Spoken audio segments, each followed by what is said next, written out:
So let's now tackle the appeal from the regional trial courts to the Court of Appeals or the Rule 41. Now, the modes of appeal from the decision of the trial court.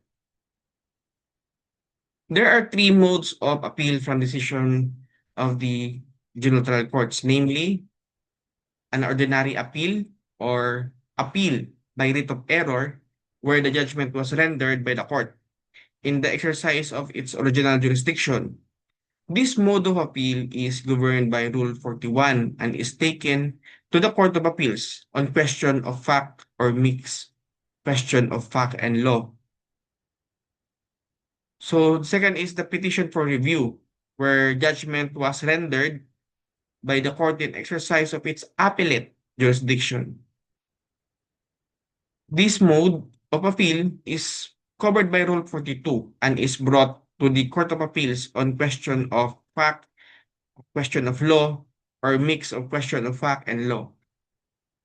Third is petition for review on certiorari or appeal by certiorari to the Supreme Court. This mode is brought to the Supreme Court from the decision of regional trial court in the exercise of its original jurisdiction and only on questions of law.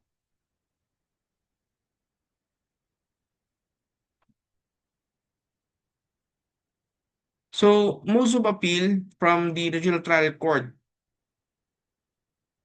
Um, to the Court of Appeals. There are two modes of appeal from RTC to CA. So, number one is the by writ of error or ordinary appeal, where the appeal judgment was rendered in a civil uh, or criminal action by regional trial court in the exercise of its original jurisdiction, or by petition for review, where the judgment was rendered by the regional trial court in the exercise of its appellate jurisdiction. So, mode of appeal from regional trial court to the Supreme Court. This mode of appeal by certiorari or petition for review on certiorari under Rule 45, it is brought to the Supreme Court from the decision of the regional trial court in the exercise of its original jurisdiction and only on questions of law. Recent jurisprudence is explicit when it rules that there are two modes of appealing a judgment or final order of the RTC in the exercise of its original jurisdiction, namely an ordinary appeal to the CA in accordance with the Rule 41 in relation to Rule 44 of Rule of Court if issues raised involve question of fact or mixed question of fact and law. A petition for review on certiorari on the Supreme Court to the Supreme Court is accordance with the Rule 45 of the Rules of Court if the issues raised involve only questions of law.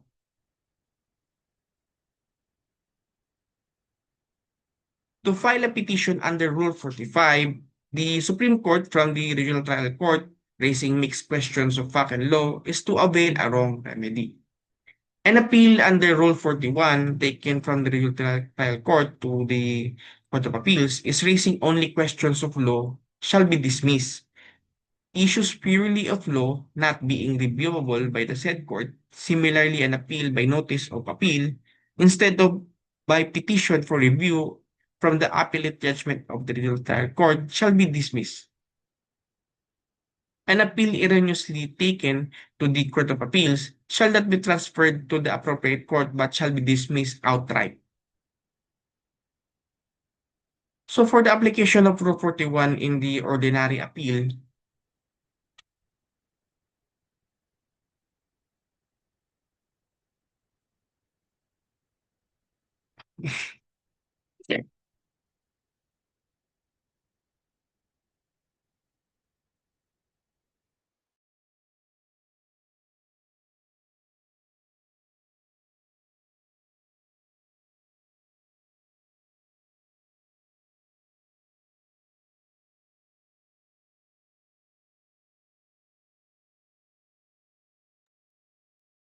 Rule 41 applies to appeals from the judgment or final order from the regional trial court and the exercise of its original jurisdiction.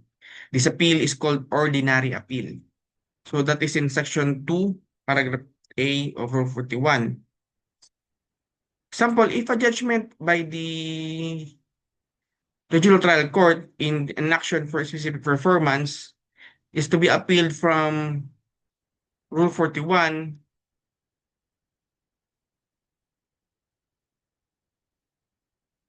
Rule 41 will govern the appeal. This is because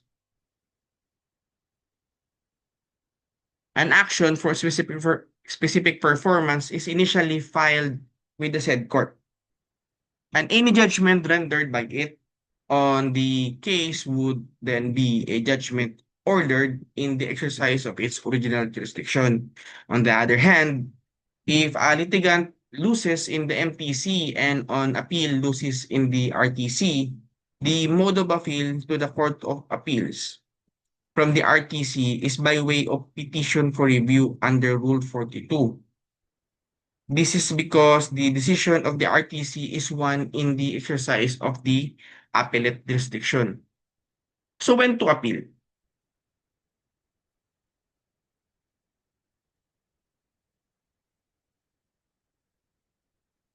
The appeal shall be taken within 15 days from the notice of the judgment from or the final order appealed from.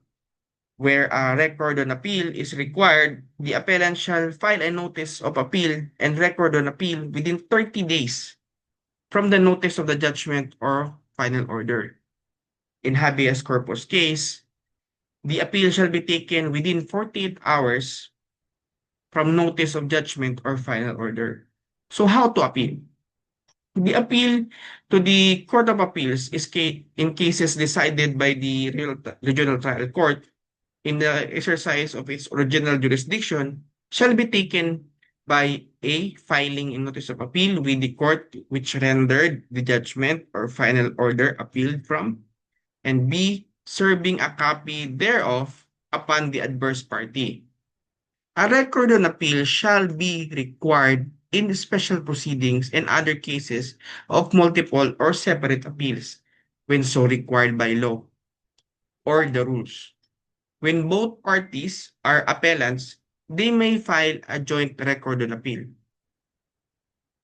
Within the period for taking an appeal, the appellant shall pay the clerk of court, which rendered the judgment or final order appealed from, the full amount of the appellate court docket fee. A party's appeal by notice of appeal is deemed perfected as to him upon the filing of the notice of appeal in due time. A party's appeal by record on appeal is deemed perfected as to him with respect to the subject matter thereof upon the approval of the Court of Appeals filed in due time. Within 30 days after the perfection of the appeals,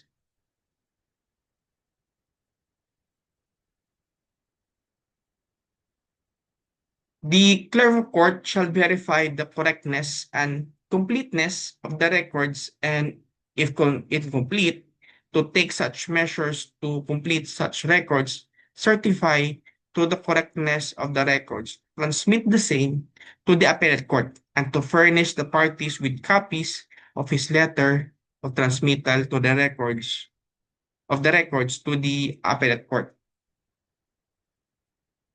Upon receiving the original record on appeal and the accompanying documents transmitted by the lower court, as well as the proof of payment of the docket fee and other lawful fees, the clerk of court of the Court of Appeals shall docket the cases and notify the parties.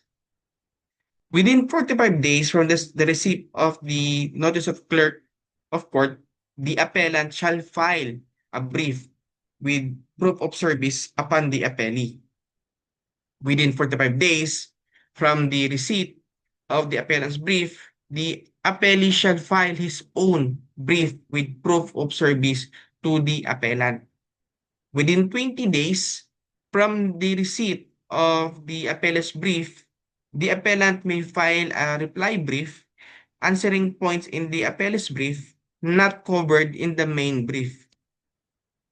So extension of time for the filing of briefs will not be allowed except for good and sufficient cause, and only if the motion for extension is filed before the expiration of time sought to be extended. In petitions for certiorari, prohibition mandamus, quo warranto, and corpus cases, briefs are not filed. Instead, the parties shall file the respective memoranda within a non-extendable period of 30 days from receipt of the notice issued by the clerk, and all evidences are already attached to the record. So, questions that may be raised on appeal. So, while Rule 44 provides that the appellant may include in his assignment of errors or any question of law or fact that that has been raised in the court, and it is within the issues framed by the parties, an appeal from RTC to the CA under Rule 41 should not raise pure questions of law because Section 2 of Rule 50 of the Rules of Court. Under Section 2 of Rule 50, an appeal under Rule 41 taken from the Regional Trial Court to the Court of Appeals, raising only questions of law, shall be dismissed. Issues purely of law not being reviewable by the said court. Under the same provision, an appeal by notice of appeal instead of by petition for review from the appellate judgment of a regional trial court shall be dismissed. So what is residual jurisdiction? Residual jurisdiction refers to the authority of a trial court to issue orders from the protection and preservation of the rights of the parties which do not involve any matter litigated by the appeal, approve compromises, permit appeals of indigent litigants, or order execution pending appeal in accordance with the Section 2, Rule 39, and allow withdrawal of appeal provided that provided these are done prior to the transmittal of the original record or the record on appeal, even if the appeals have already been perfected or despite the approval of the record on appeal.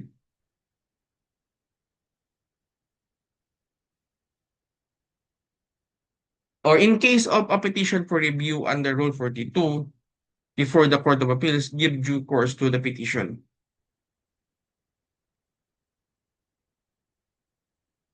The concept of residual jurisdiction of the trial court is available at a stage in which the court is normally deemed to have lost jurisdiction over the case or the subject matter involved in the appeal.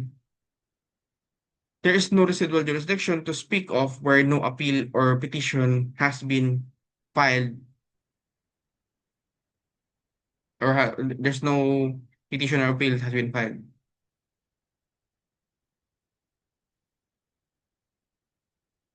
So that's it for my Rule 42.